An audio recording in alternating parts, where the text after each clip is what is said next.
por su confianza, solidaridad, comprensión y disciplina ante este difícil reto de salud poblacional. Desafío que desde hace 3 meses las autoridades de salud federales y estatales hemos enfrentado con responsabilidad y tino. No se alarmen, les aseguro que los médicos, las enfermeras, los científicos y todos los trabajadores de la salud de la nación formamos un excelente equipo. Como ustedes pueden ver en la primera imagen, si es que llega.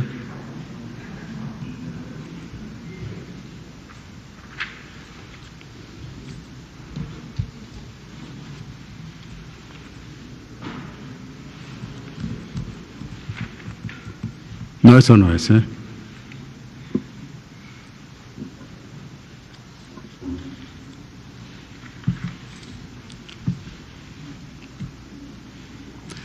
Aprovecho para seguir en mis palabras, para recordarles que toda dificultad tiene un tiempo de duración, pasa de largo, no es permanente. Estamos aprendiendo de esta nueva infección viral, todos nosotros, toda la población mexicana, y hemos seguro adquirido inmunidad algunos de nosotros. Y una vez más podremos valorar la importancia de trabajar unidos para salvaguardar la salud del pueblo de México.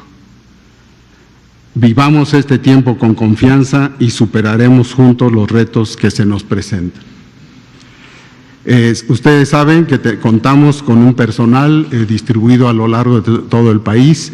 Este personal, y estoy hablando no solo de médicos, de enfermeras, de trabajadores de la salud, camilleros y desde luego químicos que están contribuyendo a conocer y a manejar a este virus y desde luego cuidando a los pacientes para que tengan la menor merma posible.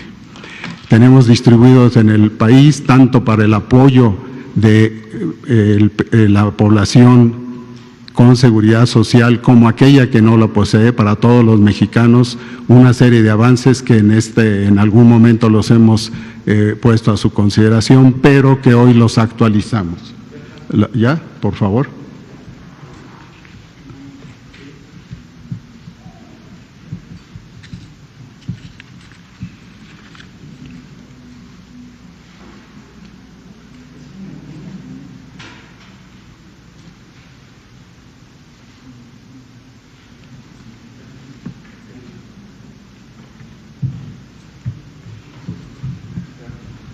A lo referido, aquí están las vertientes que ustedes los conocen. Esto quiero señalar, recordarles que hemos desde el año pasado puesto atención a todos estos elementos, a todas estas posibilidades de manejo, en lo cual cubren todas las instancias de salud y que cubren a 60 millones de habitantes en la parte sin protección, sin seguridad social y el resto de la población. La siguiente, por favor.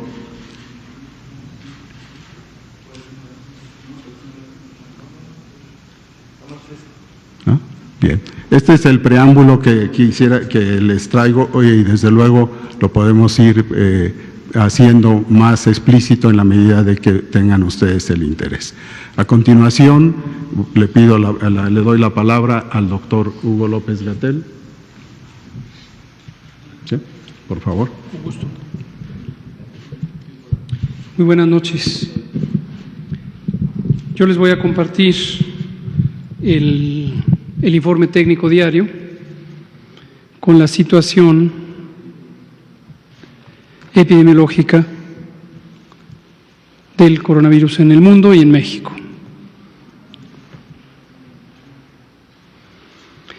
A nivel mundial, acumulamos ya 693.224 casos, 76% de ellos, que son 526.635, son los que han ocurrido en los últimos 14 días. Y como hemos comentado diariamente, esta es la fuerza de infección, esta es la cantidad de casos que contribuye a la transmisión y representa una gran fuerza de infección, es un nombre técnico que lleva a la propagación del virus. Esto es a nivel mundial.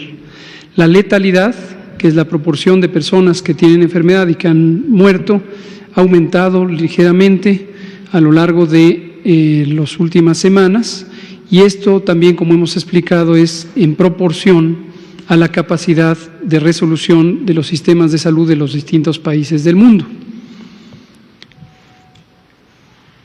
Ahorita nos van a poner el mapa de México, donde veremos la cantidad de casos acumulados que ha tenido México desde el inicio de la epidemia en el país, el 27 de febrero, y acumulamos ya 1.094 casos.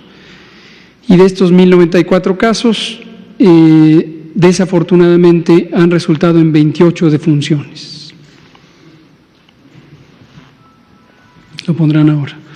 Y seguimos destacando, gracias, este es el mapa mundial, si vemos la siguiente, el mapa nacional, y seguimos destacando esta distribución variante o heterogénea en cuanto a la carga de casos en las distintas regiones del país. Es esperable que donde existe mayor población también exista mayor número de casos, y esto concentra particularmente en las zonas urbanas, las tres mayores metrópolis, que son la del Valle de México, la Ciudad de México, la zona conurbada, la metrópoli en relación a Guadalajara y la metrópoli en relación con Monterrey. En la siguiente diapositiva seguimos manteniendo esta comparación que mostramos cada día sobre la velocidad de crecimiento de la epidemia con respecto a lo que ha ocurrido en otros países. Y me gustaría hacer un comentario balanceado en el sentido de que estamos ya en una fase de ascenso rápido, como lo venimos diciendo desde hace varios días, como lo enfatizamos el sábado, la importancia de no perder esta oportunidad de mitigar drásticamente la transmisión. Hemos insistido en que los estragos principales, los efectos principales de esta epidemia los vamos a ver durante la fase 3, que es la fase de dispersión comunitaria, la fase de transmisión más rápida, pero que en este momento estamos justamente en la oportunidad de aprovechar las medidas de mitigación que implican la restricción masiva. Millones de personas tienen que restringir su movilidad para que esto pueda tener un efecto positivo. Hemos enfatizado con esta simple frase: quédate en casa, quédate en casa, quédate en casa, y lo seguimos diciendo, quédate en casa, porque tiene que ser una colaboración de toda la sociedad, del sector privado, del sector público, del sector social y de todos y cada uno de los individuos que viven en el país. Si nos mantenemos así, vamos a lograr reducir la velocidad de transmisión, reducir el número de casos y, por lo tanto, tendremos menor riesgo de que se saturen los hospitales y haya dificultades para atender a las personas. Hoy queremos destacar también, si me pasan la siguiente, viendo ya de manera específica la curva epidemiológica de casos acumulados en México, que es esta. Ya pasamos, como se ve, la cantidad de 1,000 y pueden ver ustedes la forma de la curva que hemos explicado cada noche, en donde tuvimos una fase de crecimiento lento que gruesamente llegó hasta el 13 de marzo y a partir del 13 de marzo empezó una aceleración de la transmisión. Entonces, esto nos lleva a declarar nuevas medidas o el ajuste de las medidas existentes, y aquí destaco, como parte del plan que trazamos desde el inicio, plan que empezamos a diseñar desde la primera semana de enero. Pero hoy hay la necesidad de reforzar estas medidas, como las explicaré en un minuto. Y en la última diapositiva quiero recordarles a ustedes aquí presentes y a la sociedad mexicana lo que hemos explicado también en otras ocasiones, que es la comparación de lo que ocurriría si no hacemos nada, con lo que podría ocurrir si hacemos algo. ¿Y qué es ese algo? Quédate en casa. Es la oportunidad de reducir la transmisión. En la curva naranja sería lo que se estima la historia natural de esta epidemia. La epidemia no contenida, la epidemia no mitigada, en la que tendríamos una gran cantidad de casos, sobre todo en el momento cumbre, alrededor de la primera semana de mayo.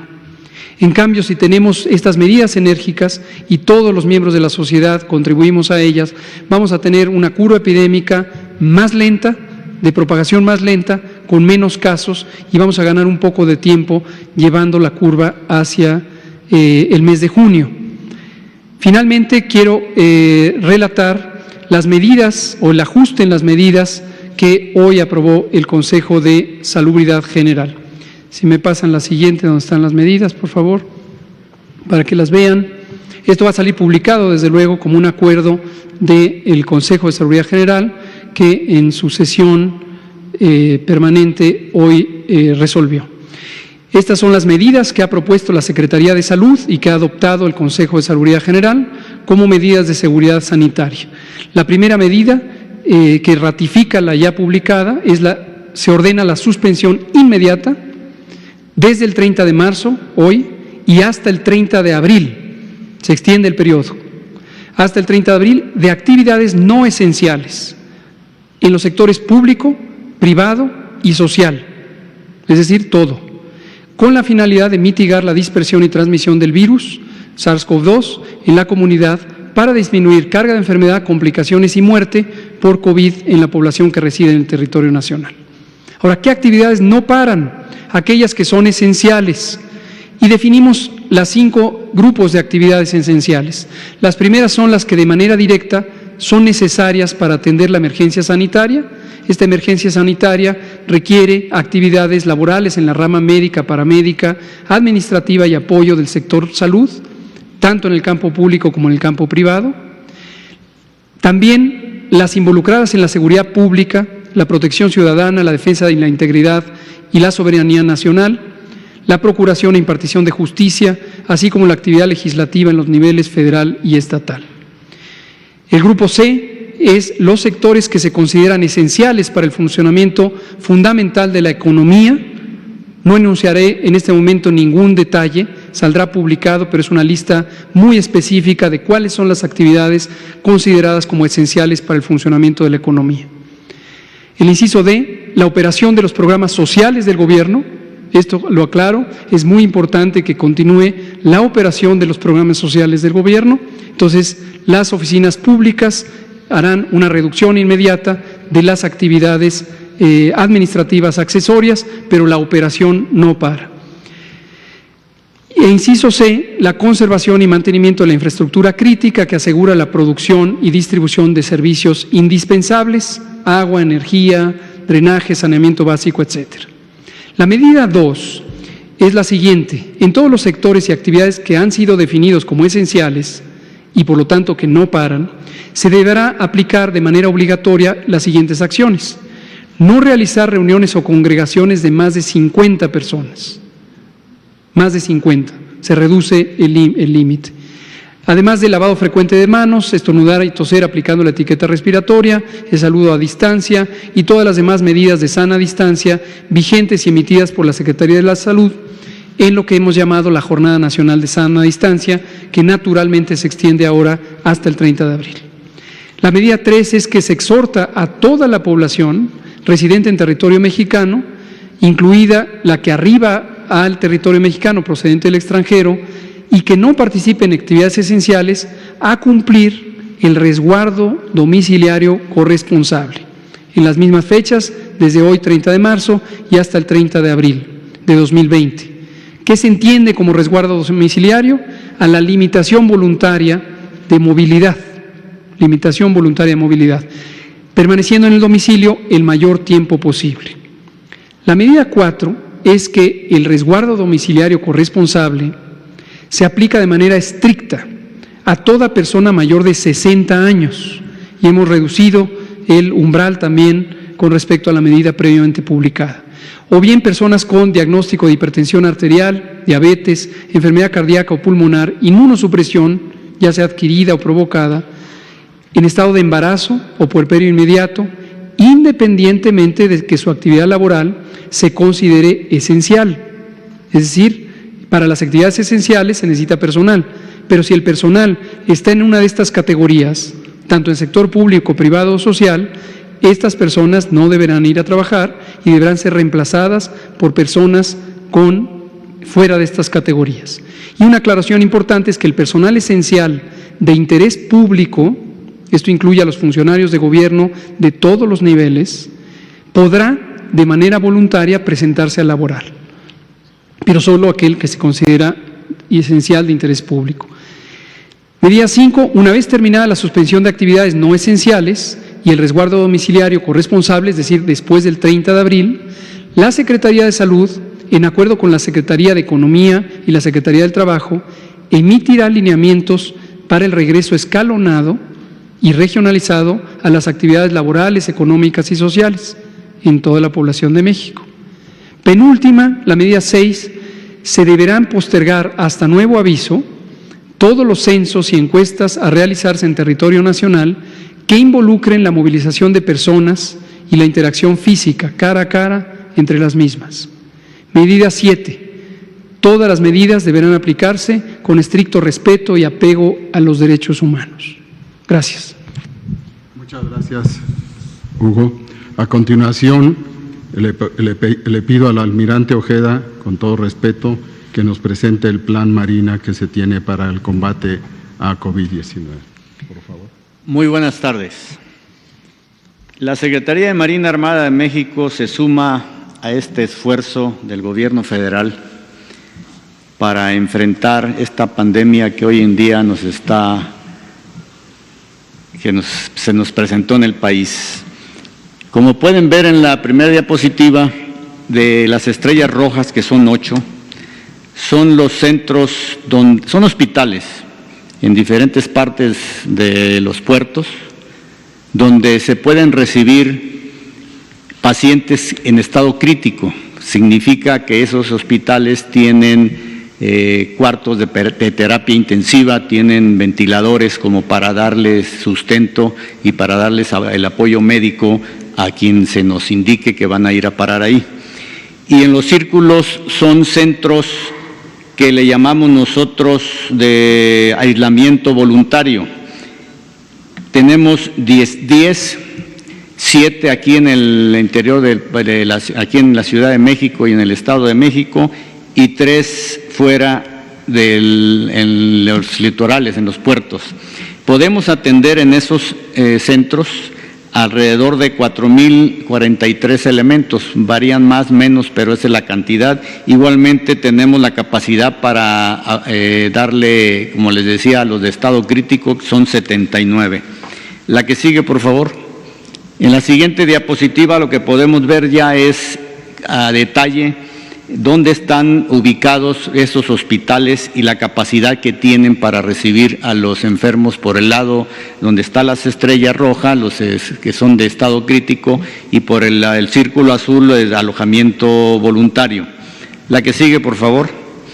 También sumamos otras capacidades como son aeronaves, vehículos terrestres, varios me refiero, que son catres, que son cocinas móviles, que son casas de campaña. Igualmente tenemos 2 buques listos, 2 en el Golfo y 2 en el Pacífico, para transportar ya sea médicos, ya sea equipo que nos requieran para poderlos llevar de un lugar a otro. Tenemos, en donde están las aeronaves, contamos con 5 aeronaves que tienen la capacidad de transportar algún paciente en estado crítico. Significa que esas aeronaves traen equipo de terapia intensiva y traen unos tubos para aislar completamente a cualquier paciente que se tenga que trasladar. También les queremos decir que tenemos ya contratados al día de hoy 253 elementos entre médicos tenemos 73 y 181 enfermeros, entre enfermeras y enfermeros ya están contratados, ya se están repartiendo en los lugares que nosotros consideramos que debe de ser, y asimismo tenemos en exámenes para poder contratar a 135 elementos más. Dentro de ellos van 65 médicos y 60 enfermeros más. Igualmente, dentro de nuestra fábrica de vestuario y equipo, hasta el día de hoy contamos con alrededor de 57,000 cubrebocas.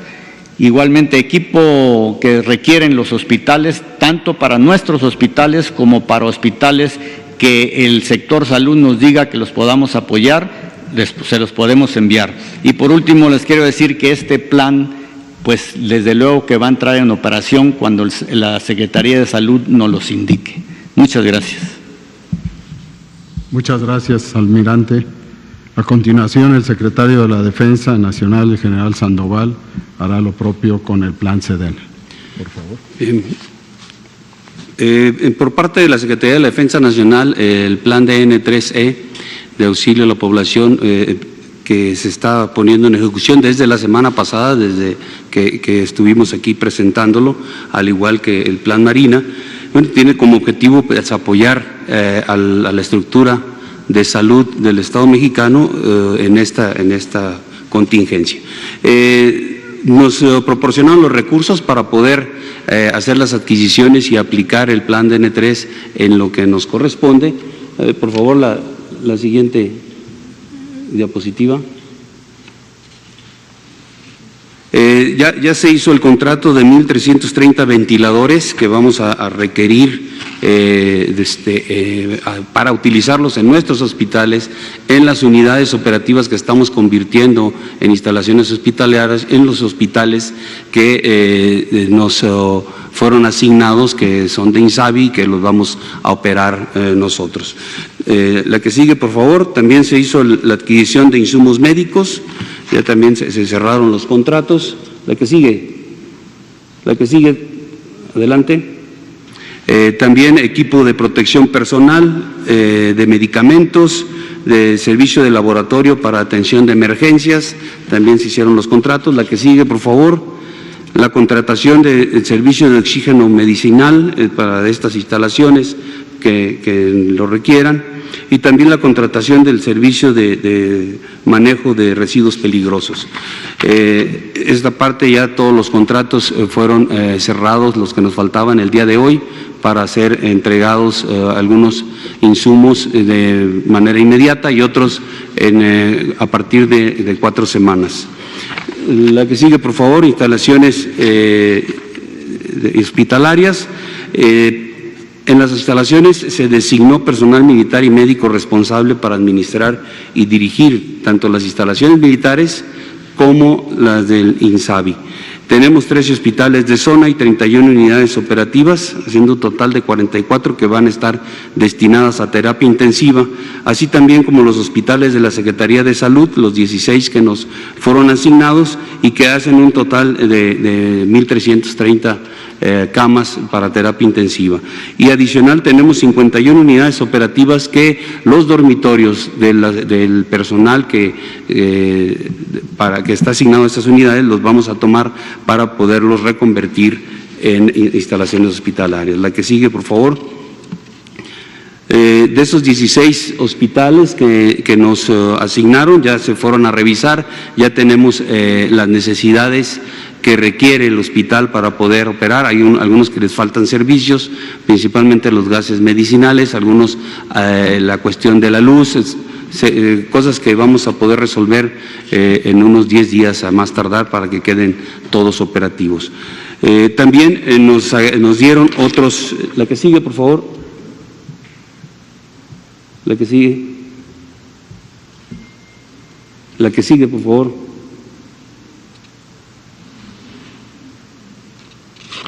Bueno, también nos dieron otros hospitales que vamos a revisar para ver las capacidades que tienen. Son 18 más que son de INSABI y que también la idea es que los operemos.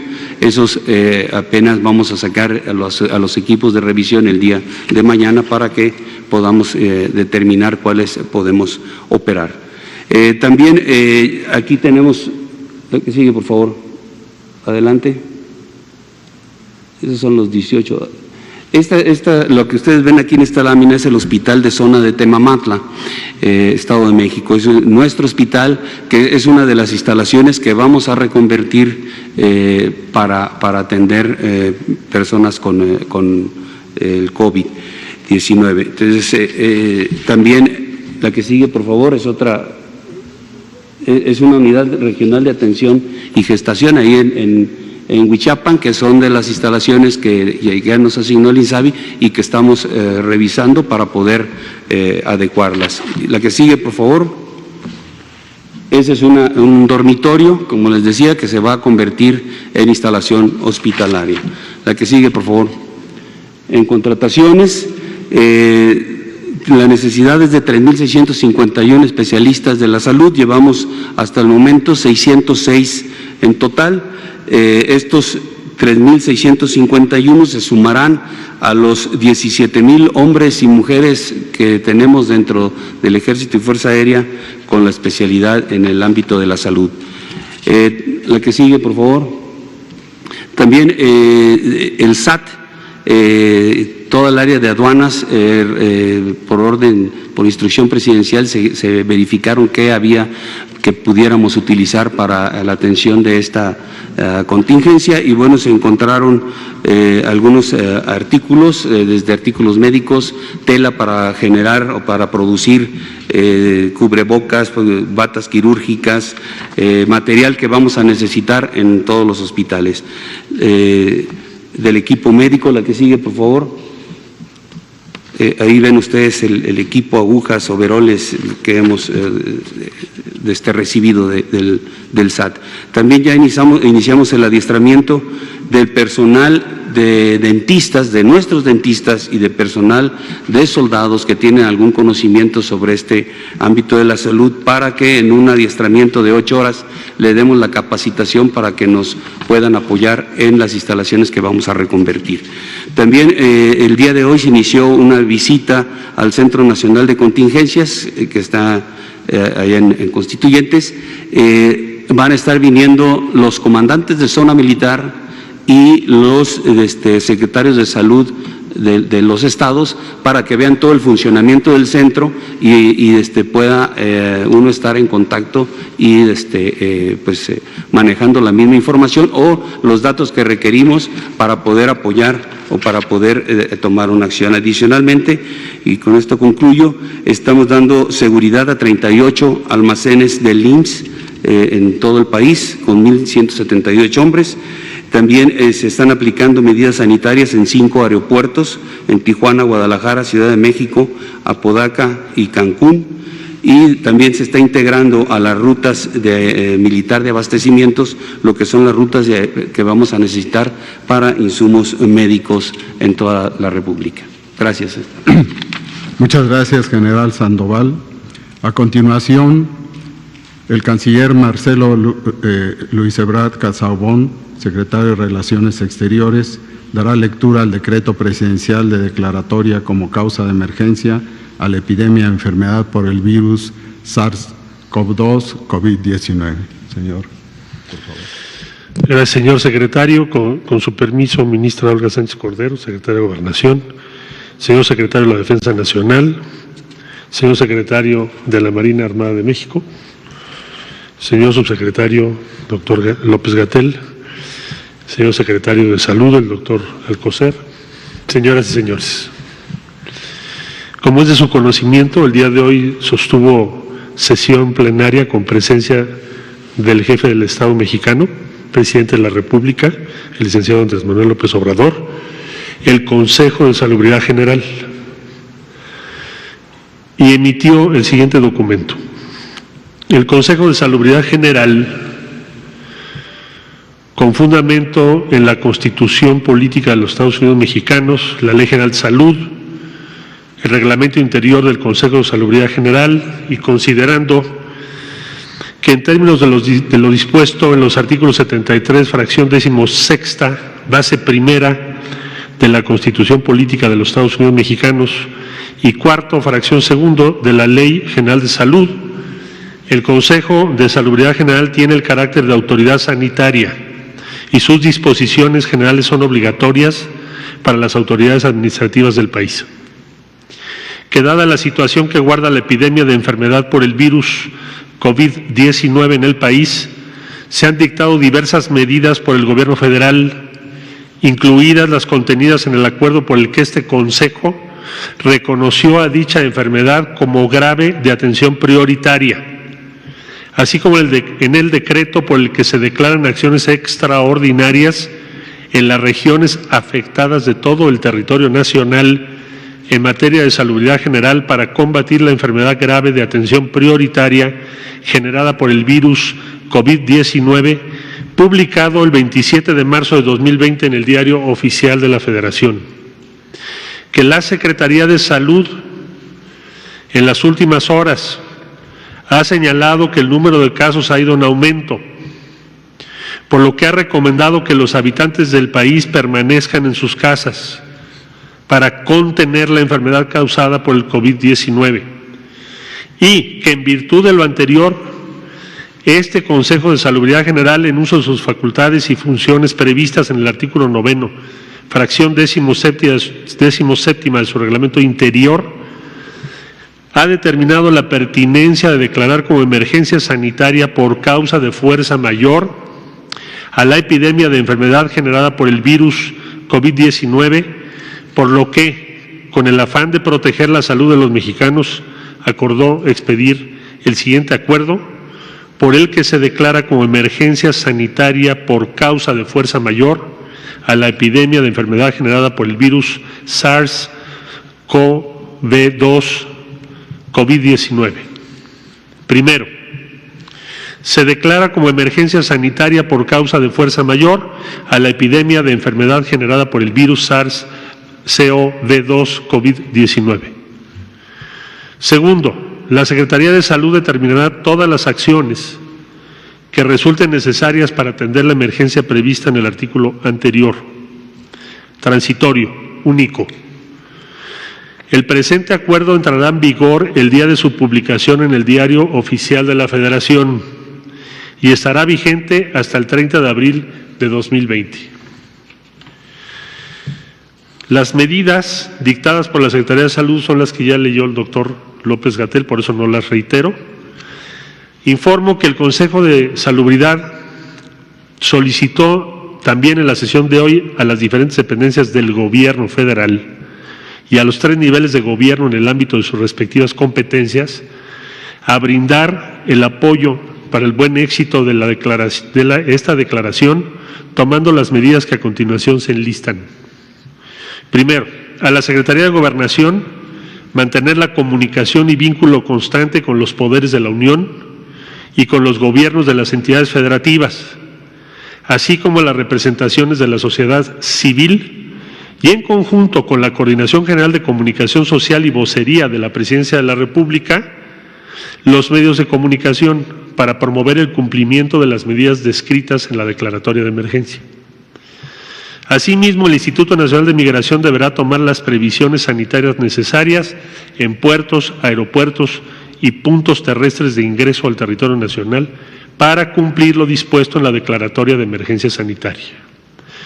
Segundo, a la Secretaría de Hacienda y Crédito Público, Secretaría de Economía, Secretaría del Trabajo, Instituto Mexicano del Seguro Social, ISSSTE e Infonavit en lo conducente, para operar las medidas necesarias a fin de proteger a empresas y trabajadores durante la vigencia de la declaratoria, estableciendo comunicación permanente con sus representaciones. 3. A la Secretaría de Hacienda y Crédito Público, Economía, de Agricultura y Desarrollo Rural, para que se reúnan con los sectores productivos que participan en la producción y distribución de la canasta básica para llevar a cabo acciones eficaces que garanticen el abasto a toda la población. 4. A la Secretaría de Bienestar, del Trabajo y Previsión Social y aquellas dependencias que tengan atribuciones en la materia para la aplicación de las decisiones de apoyo social acordadas por el Presidente de la República. 5. A la Secretaría de Seguridad y Protección Ciudadana, de la Defensa Nacional, Secretaría de Marina Armada de México y la Guardia Nacional a tomar las medidas para garantizar la seguridad a las personas y sociedad conforme a sus respectivas atribuciones, así como para la protección y resguardo de instalaciones estratégicas y redes públicas de comunicación, velando siempre por el debido respeto a los derechos humanos. 6. A las Secretarías de Hacienda y Crédito Público, de Economía, de Salud, de la Función Pública, Instituto Mexicano del Seguro Social, INSABI, ISSSTE, para resolver las necesidades de recursos humanos, equipo, dispositivos médicos y medicamentos que sean necesarios para que se garantice la atención oportuna y suficiente a quienes requieran atención médica en función de la pandemia del COVID-19. 7. A la Secretaría de Educación Pública, CONACYT, y los centros de educación públicos y privados, reunirse para coordinar su aportación inmediata en las tareas de análisis e investigación que contribuyan a hacer frente a la pandemia. 8. A la Secretaría de Comunicaciones y Transportes, para la aplicación de disposiciones de esta declaratoria en lo que hace a vuelos, entradas y salidas de aeropuertos y puertos, en coordinación con la Secretaría de Marina Armada de México. 9. La Secretaría de la Función Pública acompañará los procesos de adquisición necesarios para atender la emergencia temporal. Y 10. La Secretaría de Relaciones Exteriores hará lo necesario para la protección a los mexicanos en el exterior y apoyará al sector salud, INSABI, Instituto Mexicano de Seguro Social e ISSSTE, para facilitar el abasto y suministro de insumos médicos para hacer frente al COVID-19. Hasta aquí los acuerdos tomados por el Consejo de Salubridad el día de hoy. Muchas gracias, doctor. Muchas gracias a usted, secretario de Relaciones Exteriores.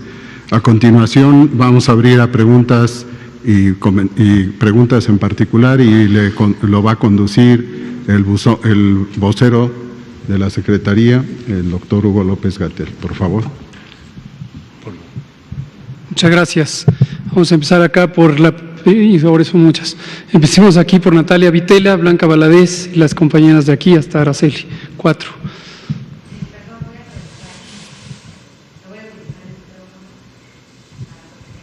Sana distancia. Doctor Gatell, hablaba usted de si no se toman acciones ahora por parte de la población, se van a ver los estragos en la fase 3. Quiero saber cuáles son los estragos si no se toma la sana distancia. Quiero preguntarle también cuál ha sido la respuesta de la población, del sector privado, público, sobre sana distancia y cuánto personal de salud está infectado o se ha infectado de COVID y cuántos recuperados hay, por favor. Con mucho gusto. Aprovecho su pregunta, que me parece muy importante, para enfatizar este mensaje que dijimos con vehemencia el sábado. Todas y todos tenemos que hacer nuestra parte.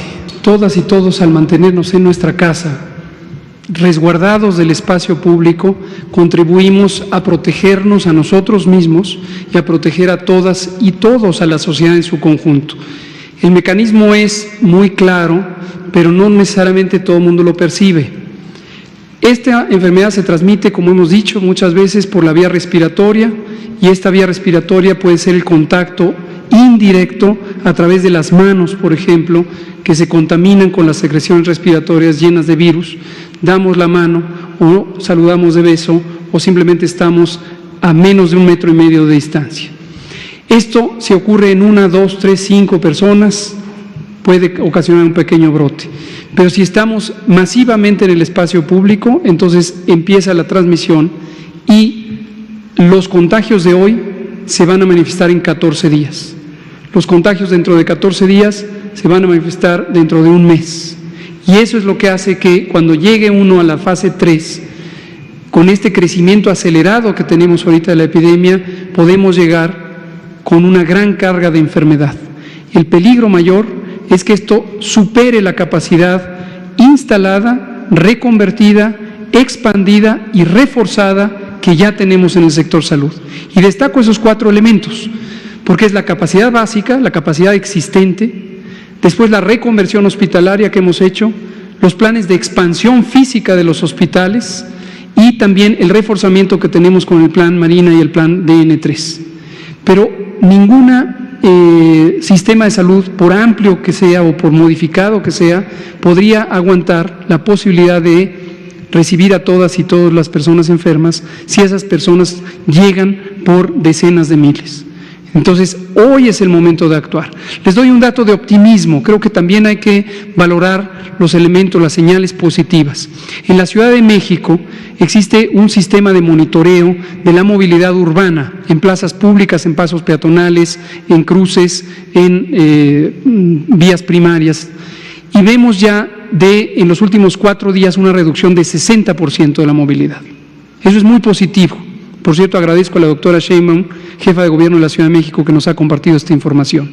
Sin embargo, todavía vemos una movilidad que se puede reducir, que se debe reducir, para no tener que lamentar los contagios en la fase 3. Hoy hay que actuar, hoy quédate en tu casa, de aquí hasta el 30 de abril. Solo puedes salir si hay una actividad indispensable. Respecto al personal de salud, efectivamente tenemos ya algunos brotes en donde ha habido personal de salud involucrado. Lamentamos mucho esto. Ha sido el conocimiento público que tuvimos un brote en una clínica del IMSS en Monclova, Coahuila, y desafortunadamente están involucradas médicos y enfermeras, médicas también, enfermeros. Y esto lo lamentamos mucho porque refleja la transmisión que también puede ocurrir en el seno de los hospitales. Aquí sabemos, porque se reconstruyó, que el contagio no ocurrió primariamente dentro del hospital a partir de un paciente, sino en una consulta privada de uno de los médicos fuera de este hospital, pero lo contagió a sus colegas profesionales. ¿Pero tienen un estimado de cuántas personas han contagiado, personal de salud?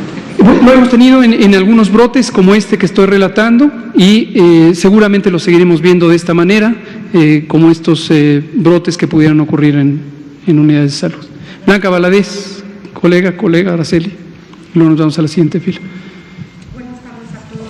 Estas medidas que son de carácter obligatorio, en caso de que no sean acatadas por la iniciativa privada, por algunos grupos, ¿a qué se harían merecedores en caso de no acatarlas, no cumplirlas? ¿De qué manera podrían proteger a los sectores más vulnerables? Estamos hablando de una población muy amplia en México con cardiopatías, enfermedades, es decir, ¿ellos cómo se van a proteger? Porque dentro de estos mecanismos son los sectores que están protegiendo. Y también la participación de las Fuerzas Armadas, de la Marina y Defensa Nacional. Preguntarles, ¿estos operativos también es para resguardar la seguridad? Últimamente hemos visto pues brotes, algunos aislados de gente que está cometiendo ilícitos. En este sentido, ¿cómo van a proteger la seguridad de las personas? Si nos pueden dar a detalle. Muchas gracias. Sí, le contesto primero la parte de salud. Dejo en claro dos cosas que me gustaría que nadie confunda. Una, declarar la emergencia sanitaria por causa de fuerza mayor relacionada con la epidemia de COVID no quiere decir, que quede muy claro, no quiere decir un estado de excepción. Y lo digo porque ya empiezan a circular las especulaciones de que podría haber un toque de queda, desabasto. No se confundan con eso. Declarar la emergencia lo que nos permite es una mayor efectividad en la coordinación intragubernamental, que estamos muy satisfechos de ella porque ha sido muy fluida en todos los órdenes de gobierno y también a través de todos los sectores. Pero lo que nos permite sobre todo es sumar los esfuerzos. Invitamos enfáticamente al sector privado y el sector social a que se sumen, a que tengan muy claro que esta es la última oportunidad para reducir los contagios. Si entramos en la fase acelerada con muchos contagios, con muchos casos, no se va a poder limitar la epidemia.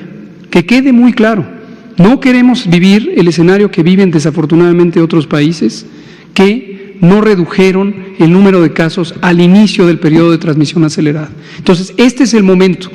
No hay duda alguna, este es el momento y todos y todas los miembros de la sociedad se tienen que sumar. Cuando usted dice qué consecuencias pueden tener, bueno, la más ominosa es excluirse de la solidaridad social y ser parte del problema y no de la solución. Y creo que la sociedad es quien mejor puede juzgar quién se está sumando, quién está contribuyendo al bien común y quién va a ser responsable de que tengamos una mayor seguridad sanitaria o no. Ese es el asunto. Y respecto a la seguridad, solo dejar en claro, el Plan Marina y el Plan DN3 son planes de apoyo a la población civil por parte de las Fuerzas Armadas, no es un componente de su carácter militar en otras áreas que son de su competencia. Si me permiten, 2 comentarios muy breves. No estimamos, por lo que hemos vivido en estas semanas, que el sector privado dejase de participar o se opusiese a estas medidas. Lo que hemos encontrado en el sector privado es solidaridad, respaldo, han reunido incluso fondos para aportar a las diferentes instituciones y evidentemente es de su conocimiento, porque así lo ha expresado el sector salud, que en el momento en que fuese indispensable tomar una medida como esta, que es suspender las actividades que no son esenciales, como ya se explicó, que en ese momento todos tenemos que cerrar filas. ¿Por qué? 2 motivos primordiales. Si no se hace, el daño económico crece, porque va a tomar más tiempo y más tiempo, y entonces el impacto en empleo, en actividad económica, va a ser mucho mayor. Es mejor actuar ahora, como se dice, por razones de salud, pero también por razones de la economía. Entre más efectivo sea este mes de guardarnos todos, más pronto regresaremos a la normalidad. Cada día que pasa que no lo hagamos, a partir de ahora que Salud lo está informando el Consejo de Salubridad y hace una decisión, pues más tiempo nos tomaría regresar a la normalidad. Entonces, esa es una razón muy de peso. Y la otra razón estratégica es que para el sector privado no puede haber interés alguno en que se propague la pandemia y llegue a las filas de cualquiera de nosotros. Nadie está exento. Entonces, cada vez que estás en actividades, puedes contagiarte o puedes, sin saberlo, contagiar a tu propia familia. Entonces, es la protección de las familias y de la integridad de las personas. Cierto es, y lo sabemos, y ahí concluyo, que la inmensa mayoría de quienes se han contagiado van a salir adelante. No sé si más del 98, 97%. Pero eso es en porcentajes. Pero en la vida cotidiana sabemos que podemos perder a algún ser querido, sobre todo adultos mayores. Entonces, no esperamos una oposición. Causas de fuerza mayor.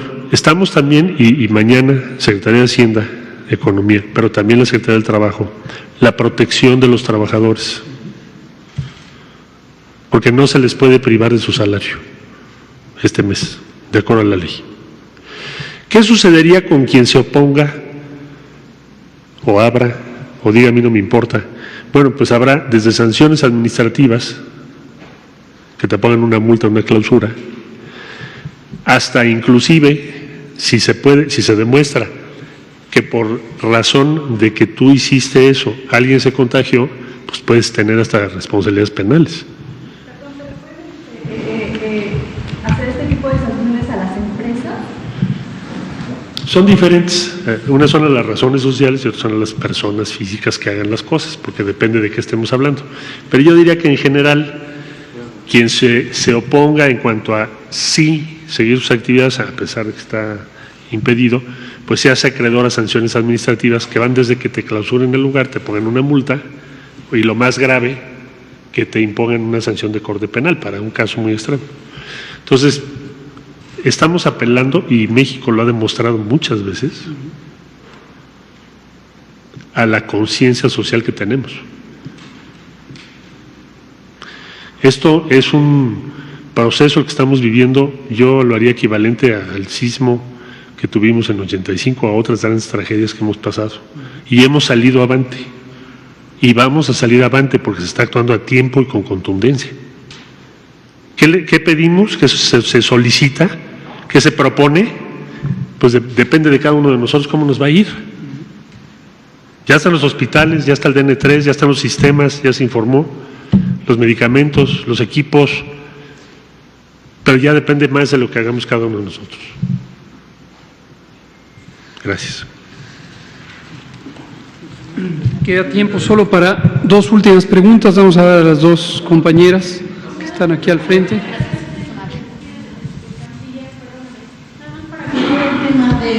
Para aclarar el tema, canciller, respecto a cómo podrían actuar las empresas justamente en este momento, porque hay, si no mal recuerdo, un artículo referente al trabajo para que las empresas pudieran limitar el salario de los trabajadores y solamente entregarles pues una indemnización. Entonces preguntarle, ¿ocurre hoy esto a partir de la declaración de emergencia? No, según nos explicó la secretaria de Trabajo, consejero jurídico, créeme que fue uno de los más largos debates, horas y horas, ya casi me aprendí de memoria los artículos. Son 400 y tantos. Bueno, entonces, porque esta declaratoria es de emergencia sanitaria por causas de fuerza mayor y en ese caso la disposición legal no permite la aplicación del artículo que tú señalas. Empresa que lo intente se va a enfrentar en el proceso laboral que va a perder, porque la ley es muy clara. Además no nos conviene. No le conviene a las empresas. ¿Por qué no le conviene? Porque si lo hicieres, ¿qué va a suceder? Pues destruyes tu empresa. Te quedas sin todo el knowledge, conocimiento, la capacidad de tu empresa. Es casi como un suicidio para una empresa. Pero la ley no se los permite. No dudo que habrá quizá alguna empresa que lo intente hacer, pero se va a estrellar con lo que dice la ley. Las personas en situación de calle, ¿cómo van a aplicar esta contingencia? Bueno, vamos a regresarle al modelo. Gracias. Vamos a terminar las últimas dos preguntas que estaban programadas. Mañana seguimos con conferencias y lo vamos a aclarar. Por favor. Notimex TV. Son dos preguntas, básicamente. Usted ya dijo que vamos en una fase de ascenso muy rápida. También mencionó que no habrá toque de queda, pero mi pregunta es, ¿habrá sanciones como ya el gobierno de Yucatán plantea? Ellos, bueno, pues plantean a la gente, quien no respete el aislamiento, pues van a hacer ya sea 3 años de cárcel o incluso multas de más de hasta 86,000 pesos. Y es que en los recorridos que hemos hecho durante la semana y desde que usted está invitando, por supuesto, a la gente a aislarse, pues pareciera como si estuvieran de vacaciones. Y la siguiente pregunta es, el protocolo de la gente que fallece, ¿qué pasa? ¿Es forzosamente incinerarlos? ¿Cuál es el protocolo? Gracias. Con mucho gusto, muchas gracias. Contesto la segunda, en varias ocasiones se ha preguntado. Las medidas de bioseguridad, que son las medidas para proteger a las personas que pudieran estar en contacto con pacientes o sus tejidos o sus secreciones, no requieren que se tenga que hacer un procedimiento especial para los restos humanos. Que quede muy claro, ya todos sabemos, no se trata de un procedimiento especial para el manejo de restos humanos, hay medidas de bioseguridad y en este caso no se trata de un virus en donde existan importantes riesgos del manejo de los restos humanos, más allá de los convencionales previstos en el reglamento de la Ley General de Salud para la disposición de cadáveres y otros restos humanos. Y hay una guía de bioseguridad que publicamos desde la primera semana de febrero y se detalla todo esto. Sobre el tema de las sanciones y la participación social, como ha dicho el canciller Marcelo Ebrard, apelamos a la responsabilidad social. Somos un pueblo en general solidario, fraterno y tenemos que actuar unos con otros, como lo hemos hecho efectivamente en innumerables crisis. México es un pueblo resistente, un pueblo que contribuye en las mejores causas cuando encuentra ese sentido humano de colaboración. Y este es el momento, quédate en casa. Quédate en casa, no podría ser más enfático, quédate en tu casa, no salgas porque te vas a proteger a ti, a tu familia, a tu comunidad y absolutamente a todas las personas que residimos en este país. Hay que quedarnos en casa. Entonces, esa es la siguiente.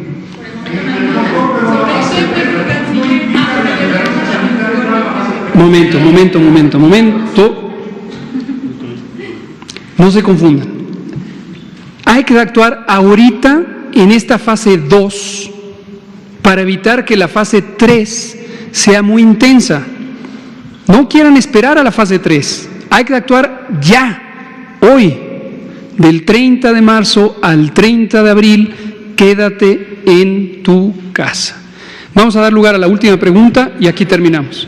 Araceli de Canal 11. En este periodo que se ha alargado, entonces sí se contemplan lo que había comentado sobre las sanciones administrativas, y preguntarle ante este emergencia nacional, ¿qué se espera para los otros países? ¿Qué hará México? ¿Qué se espera hacia el exterior? ¿Qué tendría que haber? ¿Ayuda? ¿Esto implica la ayuda de otros países? ¿Qué protocolo se tendría que seguir ante esto que ha anunciado esta noche? Gracias. Bueno, la cooperación que hemos obtenido a nivel internacional tiene que ver con esencialmente dos cosas que en este caso no dependen de esta declaratoria, seguirán adelante. En todo caso se ampliarán, se reforzarán. Una es respecto al abastecimiento de equipamiento médico o insumos que necesitamos y vamos a necesitar los próximos meses. Bueno, y la otra es la participación de México en los protocolos de investigación de todos los medicamentos que se les ve alguna potencialidad de ser relevantes frente a esta pandemia y en particular en contra de este virus. Bueno, eso ya les informará el sector salud cuáles son, pero esas dos cooperaciones las hemos tenido plenas.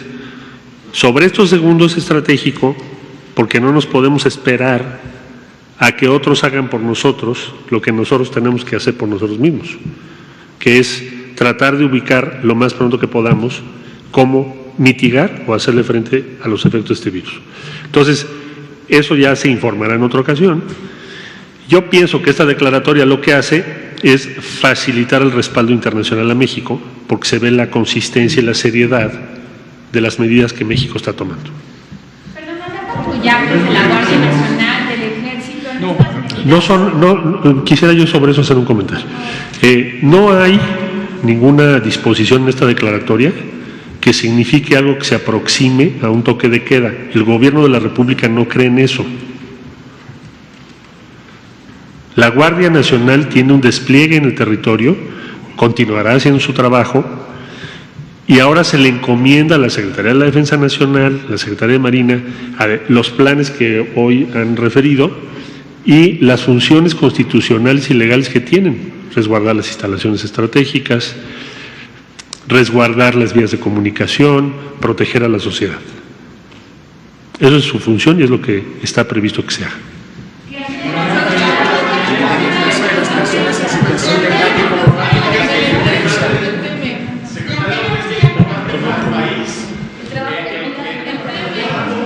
Vámonos un poquito más para atrás, porque nunca les toca atrás. Las dos compañeras que están en esta fila, levantaron la mano. Usted y usted. Gracias, subsecretario y el canciller Ebrard. Me gustaría saber, Saturnino Reyes de Diario Locutor, esta declaratoria, este COVID-19, ¿cuánto va a aumentar en porcentaje la pobreza de México? Uno. Y dos, con esta declaratoria, ¿cuál sería la pérdida que tendrían las empresas en nuestro país, tanto nacionales como extranjeras, para el avance económico de México? Por favor, gracias. Con mucho gusto. Vamos a tener un mes difícil, de hecho ya hemos tenido varias semanas, pero si no tenemos este mes y no nos concentramos, va a ser quizá más de un año el impacto económico. Es escoger qué queremos hacer. ¿Concentramos todo nuestro esfuerzo este mes? ¿O tenemos un año, cuando menos, de una dificultad económica enorme? Entonces, ¿qué sucedería? Aumentaría la pobreza muchísimo más. Si logramos acortar el impacto, tenemos más manera de recuperar los empleos, tenemos más manera, o una manera más fácil, de reanudar las actividades en una normalidad. Y eso es lo que Salud ha planteado, y tiene razón. La medicina tiene un costo. Pero si no se toma esta medida hoy, pues entonces la enfermedad va a durar muchísimo más tiempo y va a causar más estragos. Gracias. La compañera de aquí, ya no hay tiempo. Se acabó. Muchas Nos vemos gracias. mañana. Muchas gracias.